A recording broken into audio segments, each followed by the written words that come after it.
Hey everyone, Carl Carpenter here with Arrakis Consulting. Today we're going to talk about what companies should look for in a cybersecurity provider.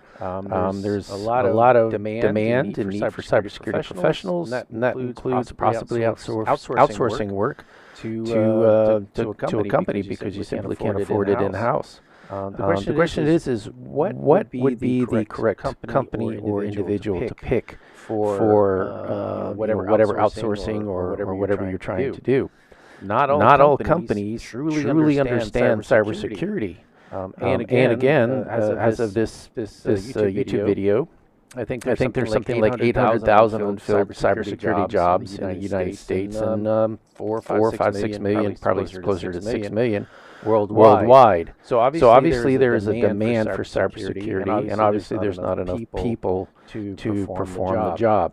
Having said that, the lawmakers are constantly passing new bills in order to basically protect the civilian population or to make themselves look good. I mean, look at GDPR. Mark Zuckerberg really helped out on that one. I think they've received like up to $900 million in fines based on GDPR, and there's other fines. So obviously these companies that were not fined don't want to experience that, so they're going to try to hire either companies or individuals to do the job for them. Let's just jump right into this. Now, first off, this does not mean that what I'm discussing today is all that you should look at, but if it was me, this would be the absolute minimum I would look at, and I would consider some of the risks involved in not considering some of the things we're going to talk about. So the first thing is going to be relevant experience. Does the company that you're hiring or the individual that you're hiring even have the experience that you're looking for? Not all cybersecurity is the same across the board. Performing cybersecurity activities for a SOC or SOC 2, SOC 1, SOC 2 is certainly a lot easier than performing cybersecurity for NIST. And in my opinion, ISO 27001 is an easier framework to comply with than NIST itself. But it depends on the mission of the company. If the company is looking to get GDPR certified, the only closest certification that aligns with GDPR is ISO 27701, which is in support of ISO 27001. So the reality of it is when looking for a cybersecurity provider, it's super important to understand exactly can they help you? Do they understand the framework that the company's going to be beholden to, or maybe the regulatory environment, things like that. Next would be the qualifications. Are the people and the company even qualified to do the work? This kind of goes into the experience standpoint. I know a lot of people who have CISSPs and no experience, virtually none. I think I've given a YouTube video at one point where I quizzed a CISSP who wanted to be promoted because he had a CISSP, and I asked him where in the OSI model IP addresses were found, and he could not answer that question. So just because somebody's certified doesn't mean that they know what they're doing, and just because somebody has the experience doesn't mean they're qualified to do the work. You can have a lot of medical doctors that are bad. There's an old phrase in flying and medical school and the military and things like that. Passing with a minimum score when you're going through flight school still makes you a pilot. So qualifications and experience are super important. You can't really have one without the other, and companies should consider that. Next would be the affiliations that. In my personal opinion, if you have a cybersecurity provider and they're not associated with any sort of professional affiliations, that might be a red flag. So for example, you see on the screen right now, you see just some of the certifications and qualifications for the two columns on the right, and then you see some of the affiliations for Arrakis Consulting on the two columns on the left. If other companies were trying to say they could help you out with auditing, for example, but they're not members of any sort of professional affiliation, that might be a red flag. How do you know that they're qualified to do the work as a company? Or how do you know they're staying up to date on the latest trends in cybersecurity, and privacy, and governance, and things like that? Next is time. Time is always super important. When you are interviewing a company or an individual to help out, it's super important to understand, can they even do this? Do they have the experience, qualifications? Sure. Are they affiliated with the right people? But do they even have time to do it?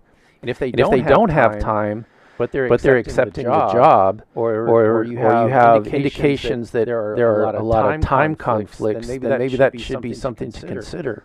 I'm not saying that they're a bad company or anything, but sometimes sales guys within cybersecurity or any company for that matter, they sell the world to clients, and as a part of that, they have no understanding of the actual people who are turning the wrenches and clicking on the keyboards and so on. But yet the company is now obligated to support it. The cybersecurity company is obligated to support the new client without any interaction with the engineers or the wrench turners or things like that. Another area that I personally find super important to look at is the quality of reporting. So as a cybersecurity company, Arrakis as a cybersecurity company, we've run across numerous cases where our clients say, hey, we need some help. We got this report from XYZ company for pen testing or risk assessments or this or that, doesn't really matter. And almost invariably, every single time, I ask for, okay, let me see a copy, let me see what the pen test looked like, and I'll get a 15-page document. And it's very clear that it's not really a pen test. It's more along the lines of maybe a vulnerability assessment, and they just wrote it up with a pen test title.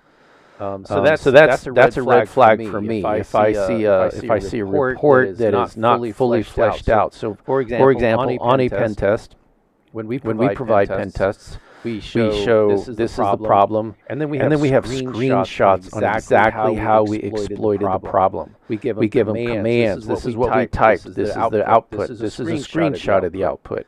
And then at the end of the pen test, it's quite common to have a cleanup section. Where you're cleaning up the exploit, or where you're cleaning up the vulnerability, especially if you deployed some code that allowed for further exploitation, is to clean that code up. Now, obviously, if there's a vulnerability that requires no code to exploit, can't clean up something that's broken. That's the client's job to fix. But the reality of it is reporting is super important. Spending a lot of money on pen tests or various other things is pointless if the report you're going to get requires somebody else to translate it for you. Another thing I see in reporting that is a red flag for me is when again I ask for a pen test and it's 500 pages long. And you go in there and there's like 2 or 3 pages of human-generated material, and the last 498 pages is really just the Nessus dump in Excel format, but pasted into a Word document. That's not a pen test. That's a highly detailed vulnerability assessment. But even then, it's also pointless to do something like that. So again, when I see sample reports from other companies, I want to look for clarity. I want to look for different viewpoints. Like, what is the priority of fixing things? What is the priority of what the company needs to get fixed? I want to see screenshots. I want to see a cost estimate. Like we have 10 things that have to be fixed. Which one costs the most, as opposed to which one costs the least? And then comparing that to the priority, and then also comparing that to risk. I like to view things not only from from the CEO standpoint, which almost barely deals with cost. But I also like to look at it from a senior manager standpoint, and then all the way down to the guys who turn the wrenches. I want to see what they're going to get out of this report. Quite often in the Arrakis reports, we literally do break it up into three sections. We have the CEO section, senior manager section, and then the wrench turner section. And generally in the wrench turner section, those reports, each page has its own thing, so you can just literally pull out the page and hand it to the wrench turner to fix whatever. So that's a really good thing to think about.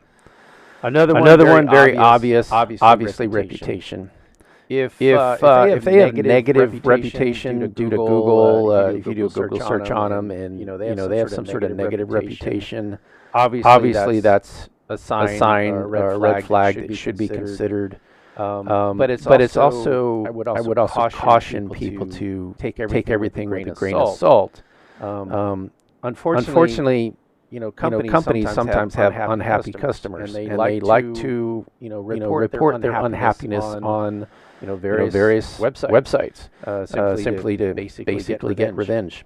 It's not to help out other people. It's literally just to get revenge. Now, thankfully, we don't have that problem. But if you do a reputation search on a company, you kind of want to look into what exactly were the details behind the negative reputation. Now, if they were breached and the FBI got involved, that's not a revenge comment. That's an actual situation that's not good in any form or fashion.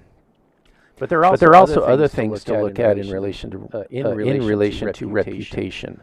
Where were they incorporated at? Where's their business at? Do they have a Dun & Bradstreet number? Are they publishing their financials? What information can you pull in relation to the company that would be relevant to give you an understanding of can they help you or can they not? Obviously, if they're an awesome company but can't commit to time, they're not really a good fit for you. And conversely, if they have all the time in the world and a few bad hits on the reputation, maybe that's why they have a few bad hits and all the time in the world is because of those few bad hits. I would also look at verbal and written commitments in relation to what was said. So if I was a client, I was hiring a cybersecurity company. Sales guys are going to say whatever they can to get the deal. I would compare what was verbally said as opposed to compare it to what the written agreement and emails also say. Quite often you'll find people that'll say one thing and then do something else, completely different.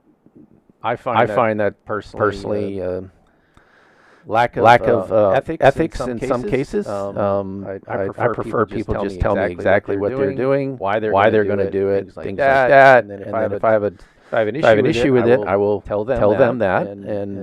But if I don't, I'm not going to say anything, or I'm just going to let it pass. But when companies, cybersecurity companies in particular, or even MSPs for that matter, have verbal or written commitments that they cannot live up to, that's actually a potential lawsuit that the client could sue the cybersecurity or the MSP provider. And I do discuss this briefly in relation to cyber insurance and how I think it was Volta was sued because they were quoted as saying don't worry about anything, we got it, or something along those lines. And then their client had an issue and they were sued over it. All right. And then this is the last one. Payment terms. I look at payment terms a lot for practically anything. First off, almost any cybersecurity or MSP company is going to have some sort of onboarding fee. That is expected.